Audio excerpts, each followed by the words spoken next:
Welcome, Adam Carter, our lovely colleague in Glasgow, who's going to talk to us about AR and skepticism. Thanks, Adam. Thank you. And thanks, Fiona. It's a pleasure to be here to think about this stuff.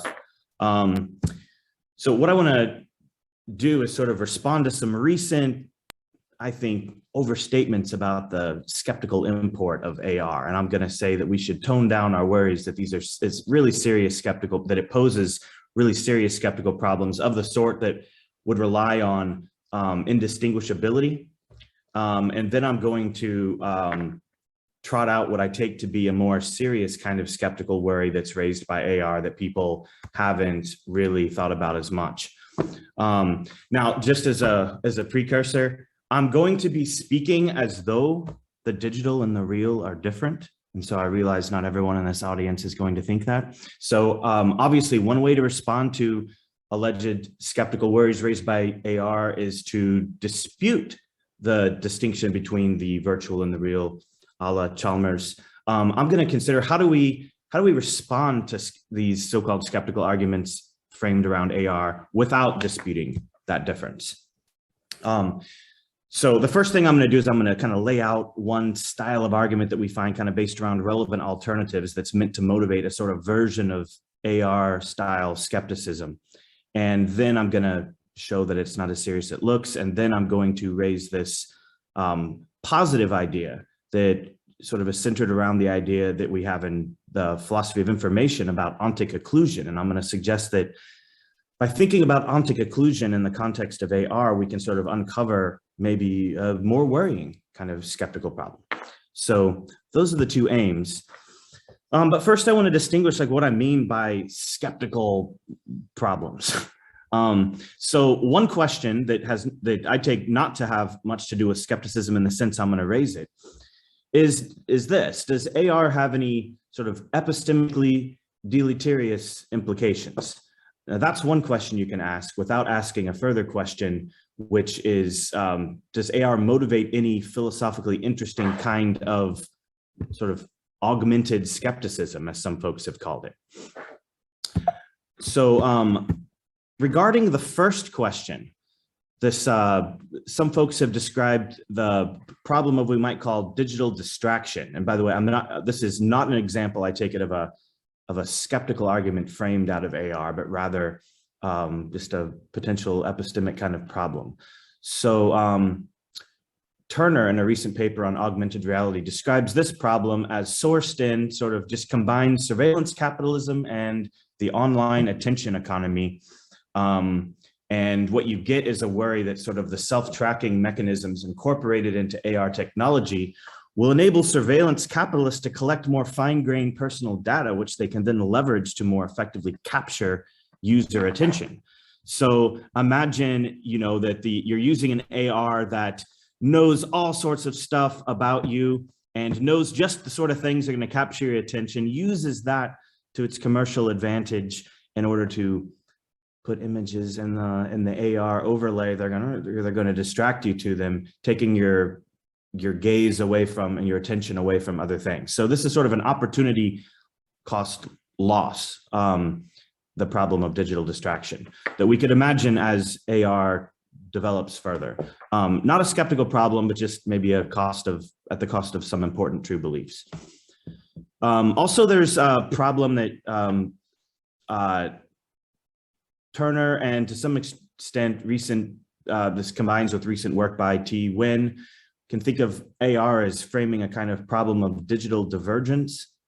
So imagine that you've got your AR overlay with sort of customized to all sorts of things that sort of create a kind of information bubble or filter for you. Someone else's AR is going to have a completely different images that are overlaid, that are customized to their preferences. And the worry is that, and some of you might be familiar with T. Nguyen's discussion of sort of epistemic bubbles.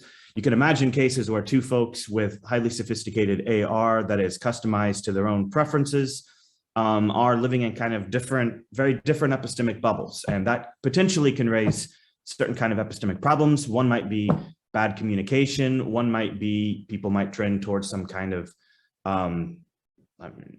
relativism where some folks are sort of take certain things for granted. Other folks take very different things for granted. When bubbles meet, information exchange, rational revisions difficult. So these are two types of, you might call them epistemically deleterious consequences of using AR. So I mention those to say that's not what I'm going to talk about. What I take to be a more interesting skeptical worry is what we might call digital deception. And this is what Turner and Palermo's highlight as what they take to be a sort of basis for an argument for what they call augmented skepticism. And that's what I want to focus on. So the idea is behind digital deception is that AR, independent of anything else, might be capable of deceiving us into forming false perceptual beliefs. So according to Metzinger, it seems safe to predict that many classical issues of external world skepticism may reappear in a new guise, playing a central role in augmented reality epistemology. And in a similar vein, so Turner and Palermo's, they independently describe the structure that such an AR-based skeptical argument might take, and they describe the result as, they call it augmented skepticism. So that's going to be my critical target. So let's get this on the table and think, how bad is this? How plausible is this? So first, useful to distinguish radical skeptical arguments versus local skeptical arguments. I take augmented skepticism to the extent that it's a concern to fall into the category of local skeptical, kind of local skeptical challenge. There's local skeptical argument. Radical skeptical arguments, such as Descartes, are right. They're going to call into doubt our perceptual external world beliefs sort of en masse. That's not the case with AR. Rather, I think the way to think about how at least Turner and Palermo have described this strand of skeptical argument is a kind of local relevant alternative style skepticism. And it is generated by the combination of two ideas as they see it. One is an idea that many folks in epistemology will be familiar with. It's a relevant alternatives condition on perceptual knowledge, which goes as follows. For all S and P, right? S knows that P only if S can rule out relevant, not P alternatives. Not all alternatives. That would perhaps lead one to skepticism, but at least relevant, not P alternatives. So that's simply just a relevant alternatives condition on perceptual knowledge. If you combine that then, as they suggest, with an idea we'll call AR danger. So the idea is that in AR scenarios, there are lots of people and propositions such that the obtaining of virtual objects generates for the subject a relevant, not P alternative. And you get that just from a certain way of unpacking a relevant alternatives theory, according to which modal proximity makes an alternative relevant. And secondly, second idea in AR danger is that these relevant alternatives generated by AR can't be ruled out by S, sort of at least often enough, right? Can't be ruled out, at least in cases when they're indistinguishable. And they take it that many cases are going to be cases where the virtual objects will be indistinguishable. So in those cases, we add together rule out and AR danger, and we get the result that in AR circumstances, we have a kind of local skepticism. We don't know a lot of stuff, right? There's lots of relevant alternatives that can't be ruled out. So that's how the argument goes. Now, I think that we can kind of think of the epistemological significance of AR images along this sort of line. The way they're encouraging us to think about them is like sort of like digital fake barns, basically. Jack talked a little bit about fake barns. So as I'm reading, right, this type of line, it looks as though AR generated images in cases where they constitute relevant alternatives are functioning kind of like digital fake barns. And so the idea is this: as soon as you begin using AR, you are effectively entering, as they see it, something analogous to digital fake barn country.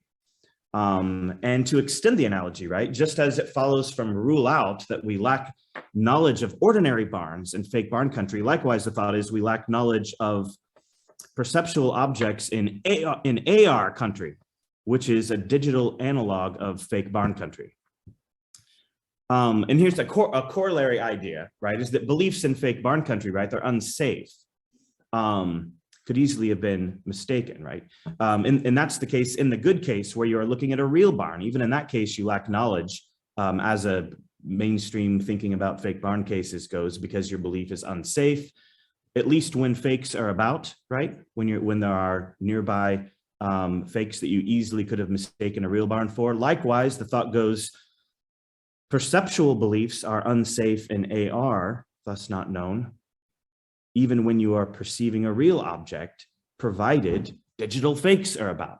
So what I described isn't, to be clear, it isn't an assessment of what I think, it's what I take the Palermo's Turner line to be inviting us to think about when we think about how AR generates a kind of, motivates a kind of augmented local relevant alternative skepticism. So it's worth noting that on the Palermo's Turner line, right, AR threatens, this is just, I think, a helpful way to kind of think about the sort of epistemic risk that they take to be in play in AR. AR threatens not one, but two kinds of ignorance that are going to be applicable to many cases of using AR. One is boring. It's just the kind of weak ignorance, right? This happens in cases where you look at a digital image and you mistake it for something non-digital, right? Thus forming a false belief. Now, weak ignorance, the fact that AR generates the epistemic risk of weak ignorance is implied just by the ideas of factivity, the idea that knowledge requires truth, and by accepting a virtual real distinction. If you accept both factivity and a virtual real distinction, then AR is going to sort of generate risks of weak ignorance. However, much more interestingly and importantly, and this is where the fun is, Palermo and Turner think that AR threatens also what we can call strong ignorance, right? And this happens in cases where you look at a non-digital image. So when you're looking at using AR and observing something that is not a digital image, and you form a true belief, right? Even in that case, you don't know as they see it. And this result, strong ignorance, is implied by a combination of rule out, right? A simple relevant alternatives condition on knowledge plus AR danger, which generates the idea that in AR, we have all sorts of relevant alternatives that we can't rule out. So that's the structure of their thinking. Now, because Palermo and Turner think that AR threatens strong ignorance, and this is particularly Palermo, he suggests, what should we do? We want to, what should we do in light of this problem? What is an anti-skeptical strategy that we could pursue? Obviously, one is to just quit using AR. And that's the fake barn equivalent of just don't stay at home and don't drive down that road. Obviously, that's not obviously epistemically beneficial on the whole, because AR can help us attain lots of epistemic objectives. So if we don't want to just go nuclear and just not use AR in order to avoid this threat, according to Palermo, a better option is to just rule out the relevant alternatives. Remember, the relevant alternative condition says you know only if you can rule out relevant alternatives. And we've sort of assumed already that, well, these things are indistinguishable. You can't rule them out. Well, Palermo says, hold on, maybe not. So there's two ways that we could sort of, he thinks would be useful going forward with AR to help rule out relevant alternatives. One is a view we could call neon borderism, which is, this one's on the designers more so than on the user. He thinks that digital images in AR ought to be distinguished as such, and so highlighted with neon borders, quite literally. So in that case, right, we don't have, even if we have alternatives to the target proposition, it's not as though we're going to mistake, right, one for the other, provided the digital images are clearly demarcated.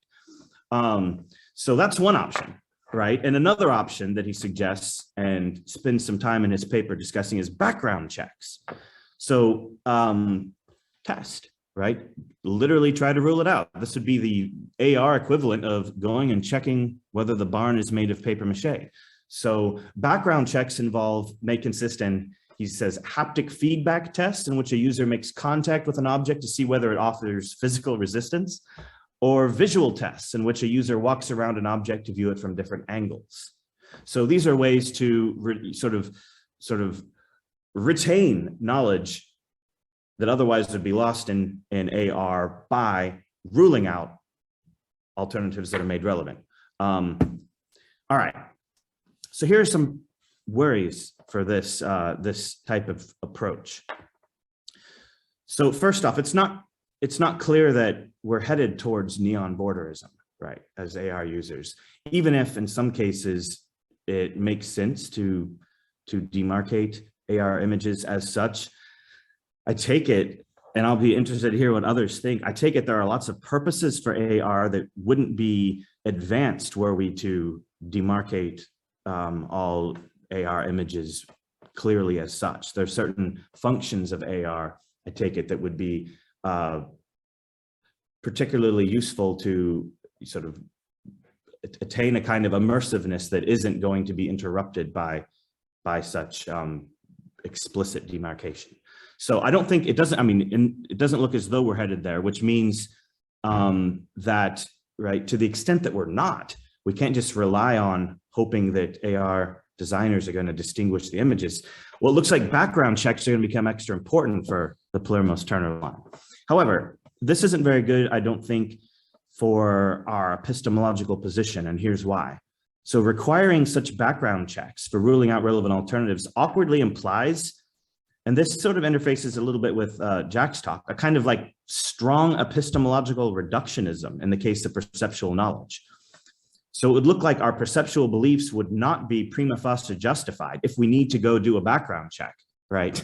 If we need to check each time before being justified in forming a perceptual belief, we're not going to ever be just prima facie justified in accepting the deliverances of perception. What's a pretty strong result? So an analogy, right, would be that this would be sort of analogously devastating in the epistemology of perception as it would be in the epistemology of testimony if you couldn't be justified in trusting anyone's testimony without doing a sort of a thorough vetting of them first.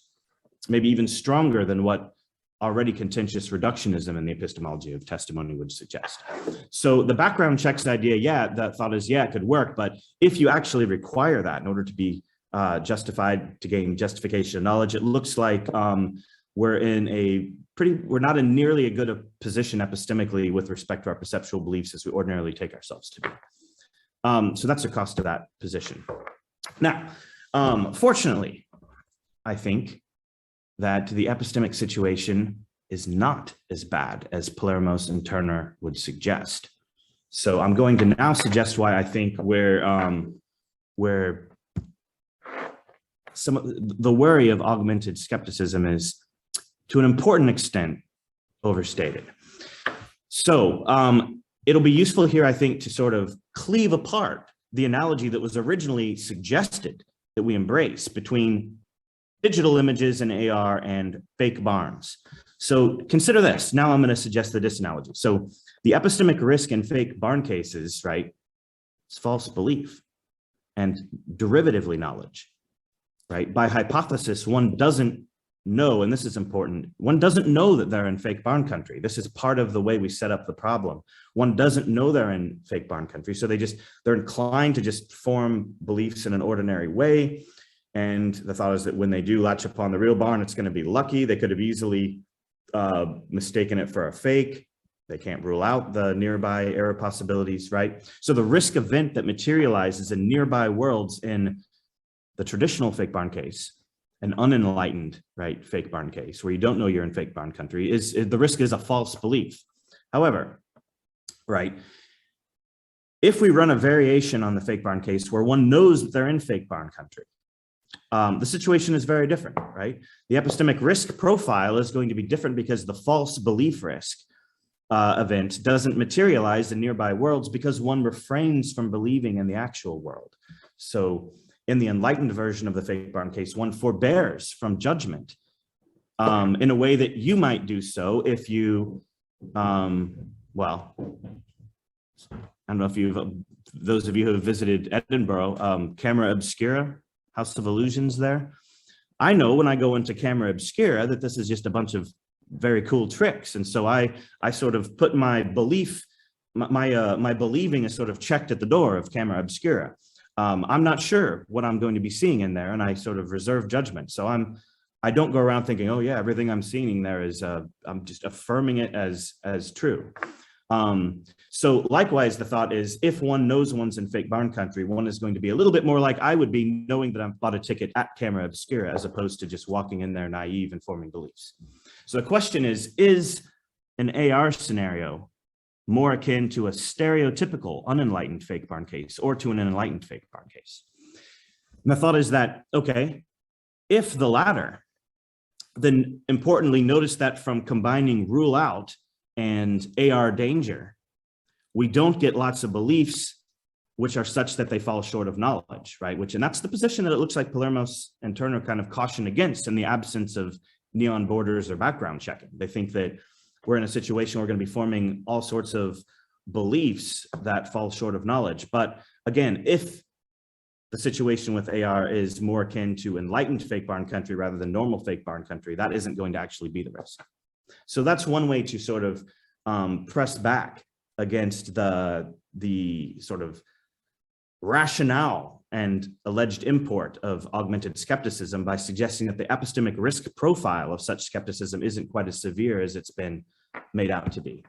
However, even in an unenlightened AR scenario, where you forget that there are nearby error possibilities, maybe you've been wearing it for a while, maybe you don't quite know how it works, and so you go ahead and form beliefs rather than from refraining. The presence of the digital images you can't distinguish from the real thing might not render your judgments fragile. So to make this point, again, this is a way to press back against the import of the line for augmented relevant alternative skepticism that doesn't rely on assuming that we already know that we're using AR, right? Doesn't assume on an enlightened version. In order to make this point, I'm going to use a distinction from Ernest Sosa, and that's between two types of belief. One is judgmental belief. So we have judgmental belief when we affirm an answer to a whether P question. Right now, the fact that there's a table right below my computer, that isn't something that I've sort of deliberated about or inquired into. And if to the extent that I believe that there's a table right here, and I did a few minutes ago when I wasn't thinking about it, such a belief is more sort of functional, right? My affirming that there's a table there doesn't answer any whether P question that I've deliberated about.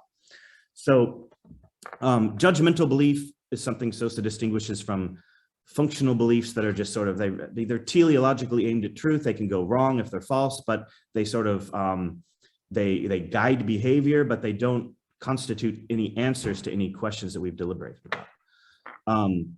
Bearing that in mind, all right, I used a really cheap program to make these images, as you can probably tell. Bearing that in mind, let's look at two cases, right? And on the left, obviously the real is in the middle. Suppose that I'm making a judgment about whether, there's the red thing in the middle. In that type of a circumstance, my judgment is going to be fragile. It's going to be unsafe. There's lots of alternatives that are relevant to the sort of the target proposition that I can't rule out. Suppose, just assume, right, that I could easily mistake any of the ones that say digital for the one that's real. That's an epistemically risky position. If our judgments in AR are akin to the scenario on the left, well, then that's kind of bad news.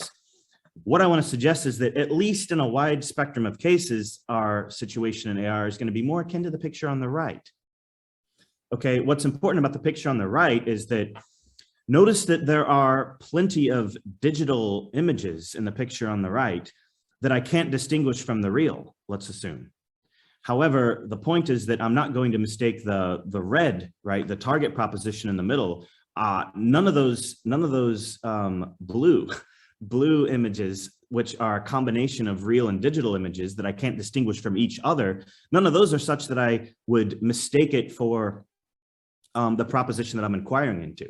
So there's a sense in which my judgment isn't fragile, right, in the case on the right, even though there's lots of digital images in the visual field such that I can't distinguish them from their non-digital counterparts. To make this idea a little bit more concrete, how it is that we might very well, even in an unenlightened AR scenario, be such that our judgments aren't going to be made unsafe just by the presence of digital images that we can't distinguish from their non-digital counterparts. Let's think about this case. So All right, so imagine that my judgment that I'm making, my whether P question, the thing that I'm inquiring into is whether the road veers to the right. Okay, and let's suppose that the AR overlay is sort of helping me work that out because it's at night, and these arrows that are overlaid onto the road, suppose these are digital AR arrows. These help me appreciate, right, that the road is moving to the right. Now, let's add to the case, right, that, gosh, I couldn't distinguish, see that, like that first yellow arrow? Maybe I couldn't distinguish that first yellow arrow, a digital and a non-digital version of it. Maybe, as it seems to me, it could very well be just illuminated paint at night with light shining on it, or it might be something that's being overlaid in AR. I can't really tell the difference. That being said, I couldn't easily be wrong about the target proposition that the road is veering to the right. So when I make a judgment that the road is veering to the right, it's not as though there are relevant alternatives to that proposition, such as that the road is veering to the left or the road is going straight. My judgment there is safe, even though, importantly, my judgment is being made and even informed by, right, digital images that are such that I can't distinguish them from their non-digital counterparts. So that point is attempting to make the idea that, look, even in unenlightened AR cases where we're, that feature cases where we would go ahead and form the relevant beliefs, it might be such that just we need to be careful and think that just the mere presence of digital images in our field, in a visual field that we can't distinguish from their non-digital counterparts, that isn't necessarily enough to render our judgments unsafe or to constitute alternatives that are relevant such that we can't rule them out, that would bear on, right, whether we count as knowing the target proposition. So that's just, and of course, now I'm not saying that all VR is going to operate, sorry, not all AR is going to operate just like this type of case, but rather that when folks bring out a sort of augmented skepticism line, I think that we need to distinguish at least that plenty of cases are going to be like this, and they're not going to be cases where any kind of devastating skeptical result is going to feature despite granting the indistinguishability of digital and non-digital counterparts in the visual field and granting that it's an unenlightened case where we're going ahead and forming beliefs. All right, so let's see how I'm doing on time. So taking some stock, right? The idea that AR generates a serious skeptical threat has been unpacked so far in terms of a relevant alternative style local skeptical scenario with epistemic risk broadly analogous to the risk that features in fake barn country. I've pushed against this narrative in two ways. I've said that AR is often going to be more analogous to an enlightened fake barn case, right? Where the relevant epistemic risk is not one of deception risk, right? As proponents of arguments for augmented skepticism might suppose. In such cases, risk of deception overstates the actual epistemic risk.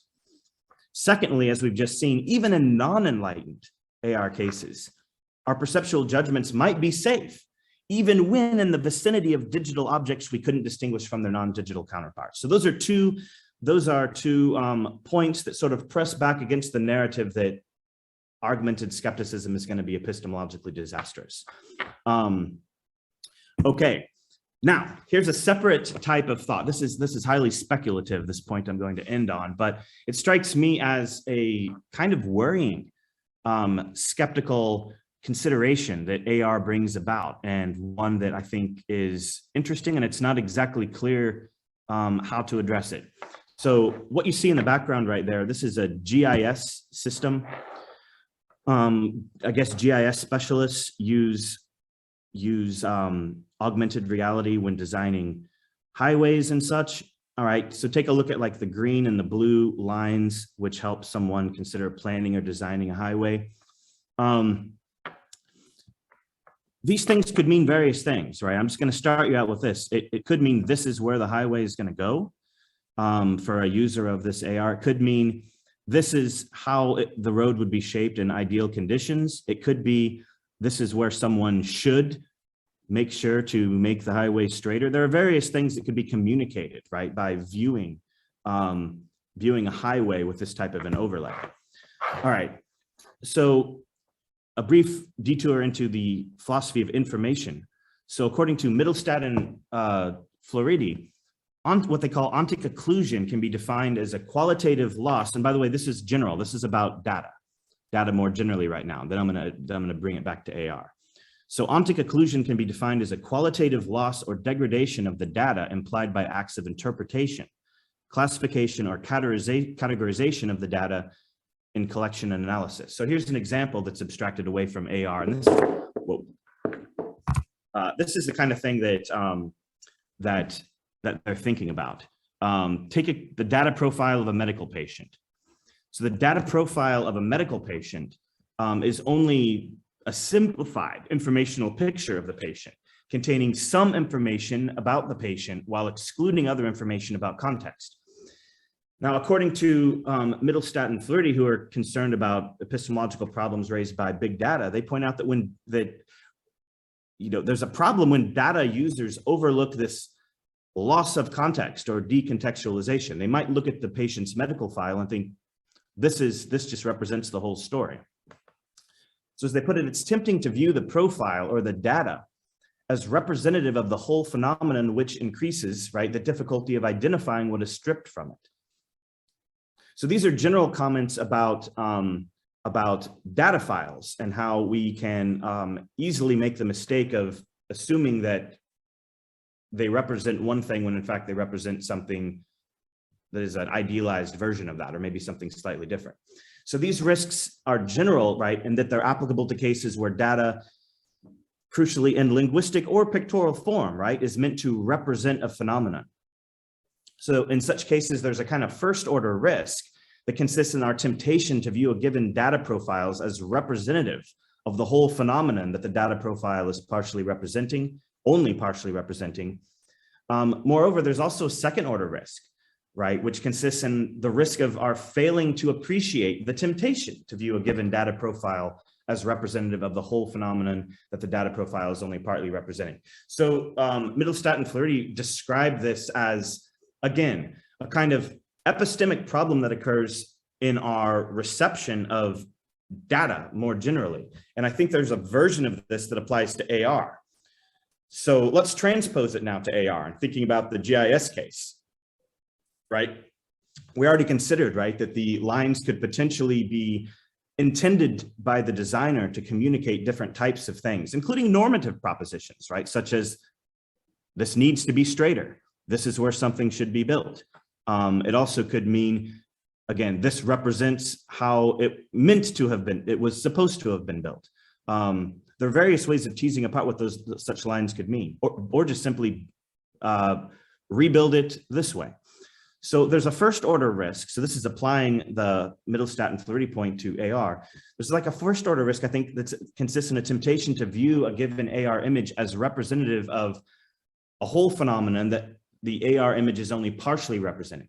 And I could replace, right, the whole with a slightly different, right? And there's a second order risk that consists in our failure to appreciate the temptation to view an AR image as representative of a certain type of phenomenon that the AR image might be only partly or slightly differently representing. So again, using my cheap, I should have gotten the premium version of this, the cheap version of my drawing. Take a real object, right, to be not just a perceptual object, but maybe something that is information that a AR designer is intending to communicate through an image. Just think of it like that. So then we've got the thing that's intended to be communicated. We've got a digital image, and in some cases, right, we're going to extract from the digital image the accurate information. That might be in the case of the GIS system. Maybe that these lines, the green lines, are supposed to be this is where the new highway should be built. And rather than interpreting any of the slightly different interpretations you could interpret that to mean, maybe you do in fact interpret it as you're using the GIS AR as this is where the highway should be built, rather than any of the other potentially reasonable alternative explanations that would have been incorrect. So note, by the way, that again, the kinds of cases I think that are most relevant here are, interestingly, not AR images meant to be indistinguishable visually from their non-digital counterparts, but rather I think like symbols or signs that are meant to convey information. These are cases where I think AR generates a kind of risk of ontic occlusion, which constitutes an epistemic risk given the multifarious possible reasonable interpretations of what that is supposed to communicate, right? So in some cases, and here's the, coming back to safety, in some cases, we're likely to glean the right information from AR, from a given AR image, just by luck, from a range of reasonable possible interpretations. And at the second order, right, unawareness of this first order risk, right, that's generated by AR onto conclusion could potentially exacerbate the problem. For example, if we're always just assuming our first interpretation of what is being communicated in AR sort of pictorial symbols is correct. Now, a final comment. I think that moving forward, right, I think that the extent to which ontic occlusion generates epistemic risk in AR, I mean, I think that's subject to empirical investigation in two ways. I think both regarding, on the one hand, the extent of ontic occlusion that actually features in AR design, right? Not all ARs are going to be equally created equal. Not all ARs are going to have equally potentially ambiguous images, right, that are meant to convey certain kinds of information. And secondly, also subject to empirical investigation, I think, is the prevalence of both our accessibility to overlook it and our awareness of this accessibility. And I think that this is something that it would be useful to learn more about through empirical psychology, to see just how bad we are at sort of overlooking our tendency to be to overlook ontic occlusion. So I take that to be an epistemic risk that sort of flies under the radar, that folks that are thinking about these skeptical problems about AR haven't really thought about. I think that is actually a bit more serious, and that the relevant alternative style argument, although it's, I mean, it's worrying to some extent, it's not nearly as worrying as proponents of that type of argument have thought. And that's it. Thank you for listening.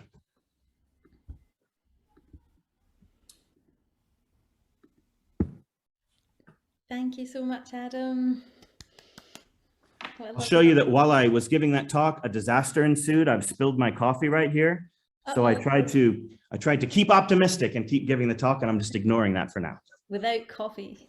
Shocking. Shocking. So do people want to put their hands up if they have questions?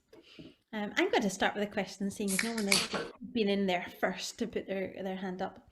So if I got you right,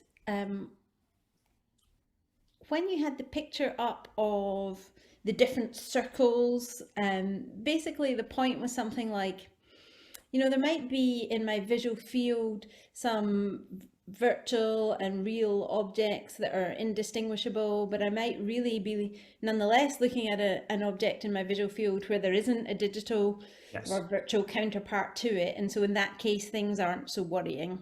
Yes. And I suppose I worried about that because I was thinking about fake Barn County, and in fake Barn County, you might think that my knowledge that I would normally get when I'm looking at a real barn gets undermined just in virtue of being in that county. Like, there doesn't need to be a fake barn in my view. Like, if there's one behind me, that will do the trick to undermine things. Yeah. So I was thinking that, you know, suppose you have your augmented reality system on and there's just a huge database waiting behind the scenes of potential virtual objects that could be shown to you. Oh my gosh. Of course, they're not actually in your field of view, but that doesn't matter because you don't need to be looking at the fake barn. And, you know, there could be representations of roads going to the left and to the right and so on, that, you know, anyone could at any time flick the switch and show you that there. Is that kind of worrying for your view?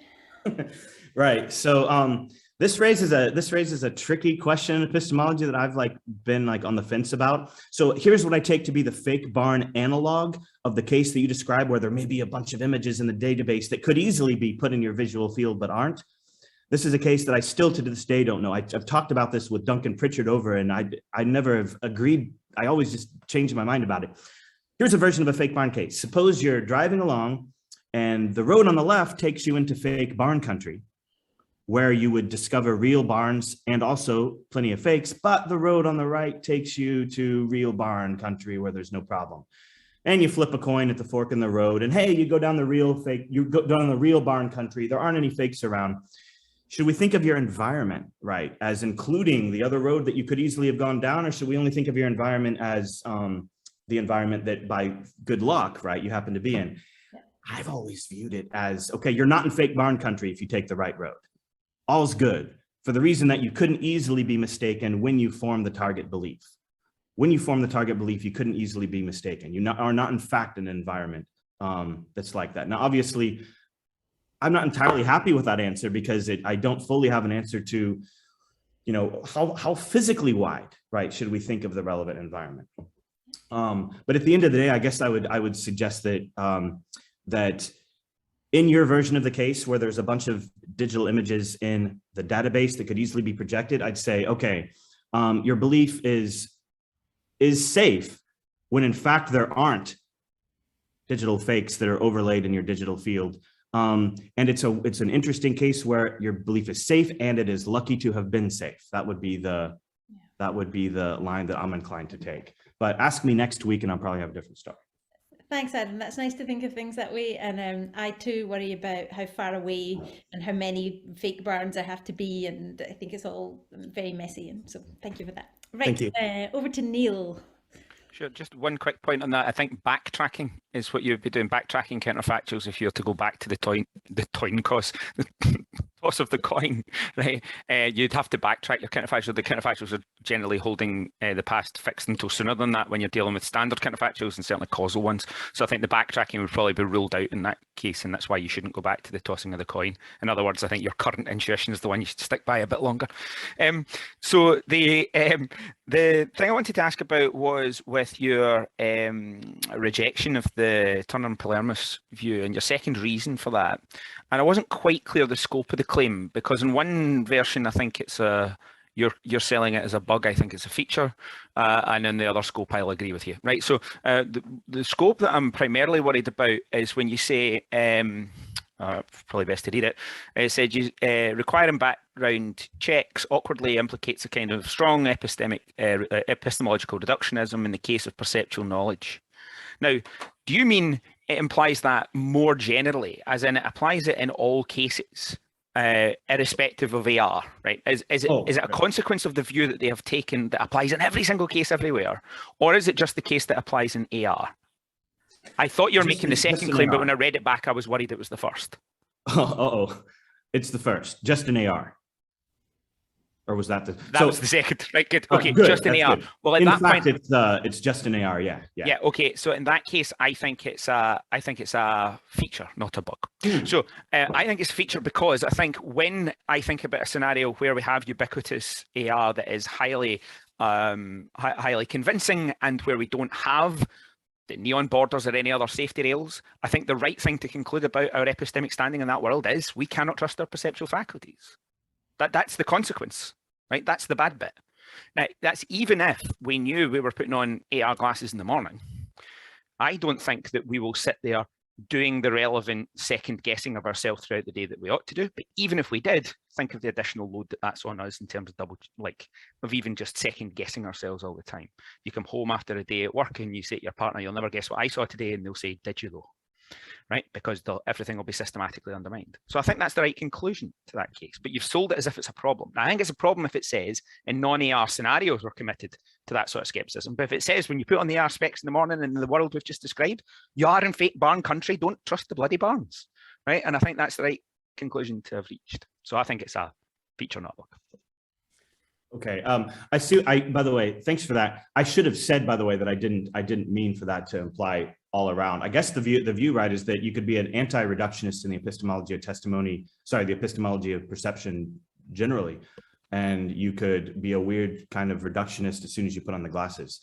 One thing I've got for you, just to suggest that might be a little worse than you might think, is that at least as Palermo's is thinking about it, the background checks, that's a lot of work. So you've got to go and potentially touch around before you form the relevant belief. You need to touch around. You need to walk around it in 3 dimensions and see if it looks weird from the side. Prior to forming any beliefs, it seems as though that AR is a recipe for, at least on his way of thinking about the situation, just widespread intellectual labor that seems to take away from what we might be putting the AR on for the first place anyway. Correct. If you're going around and distracted by having to do all this Oh, you think that's okay? No, I don't think it's a good scenario. I think it's a Yeah, good okay. outcome, but I think the theory's Okay. delivering the right verdict on how bad a scenario that is. It's a terrible scenario. And his theory says it's terrible. And I think it's as terrible as it says. Okay, so Jack indicated to me that his hand is now a finger. So David, I'm sorry, I'm going to take Jack first and then we'll come to you. Yeah, just really quickly, I think my intuitions are very much like Neil's. I mean, I think if you know that you're in the land of digital fake barns, then you really do have to check everything. You have to do all these background checks in order to get justification.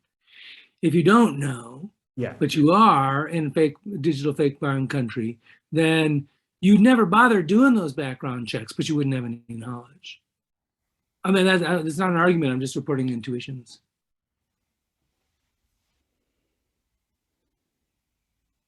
I'm wondering, so do you think that there are cases of AR where you can at the same time both use AR in a circumstance where you have some digital overlays and gain knowledge of perceptual knowledge of non-digital objects without doing background checks? Or do you think that anytime there's digital objects in the visual field, you are in a position where if you know that you're in AR, you should just be a blanket sort of agnostic prior to doing the due diligence?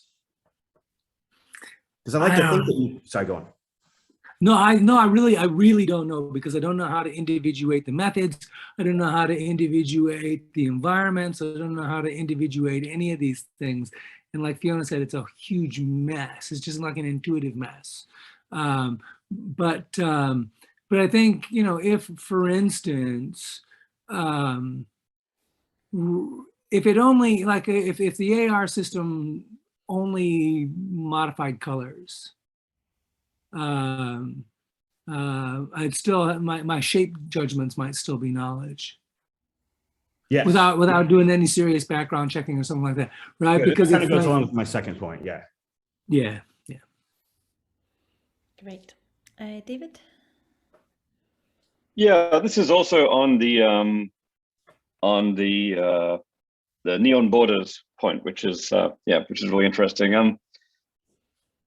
I guess, yeah, it seems plausible to me that it's going to be really important in AR design, that just in practice, that people know when they're dealing with augmented objects and when they're not. So I mean, I can fairly easily imagine something like a neon border convention or a some kind of signal convention. And I think one of your first objections to that was it was going to be somehow impractical, at least for many applications, or it undermines applications. I'm curious to know more about exactly why you think that is. But also, even if that's so, I wonder if there are different versions of the idea. Instead of requiring, say, case-by-case neon borders, one very likely possibility is we'll have, say, modes when using AR. So you know when you're in the safe zone or the danger zone for these things. For example, maybe there could be like a green light saying you're wearing your AR glasses. There's like a green light that's up in the corner saying, okay, no augmentation is going on now.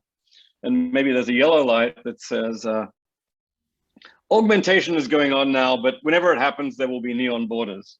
And maybe there'll be a red light for saying, danger, okay, you're in one of these special situations where there may be augmented objects without without neon borders. And then somehow, at least, you know, your knowledge of what zone you're in is going to render you relatively safe. And in the in the red light case, then you can maybe be awfully careful. There's still the second point, but I was sympathetic with what Neil said about the second point, which is, well, if you're not wearing AR glasses at all, then for all we've said, you're fine, and then we can do the AR zones case by case.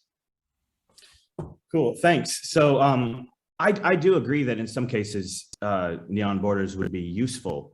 My comment that I don't think that all applications would be headed in that direction, I actually had a specific kind of case in mind. I guess I probably should have said it. I was thinking cases like this. So this is a little bit speculative, but take a pilot trainee. I would think that one thing that would be useful in using either AR or I suppose also VR, right? And training to be a pilot is that you can deal with scary situations, and that when stuff goes wrong, you can respond well under pressure. Now, if that's right, then training with AR is going to be such that the more realistic the AR images are, the more likely they're going to make you sort of robust enough to be able to respond in stressful situations when you get in the real cockpit. So I was thinking about cases like that if you have the neon borders, it's not going to be it's going to feel like practice more than the real thing. But as you point out, that could just be one example of a case where the best AR app doesn't, mentions there aren't going to be neon borders, whereas in some other cases there might be.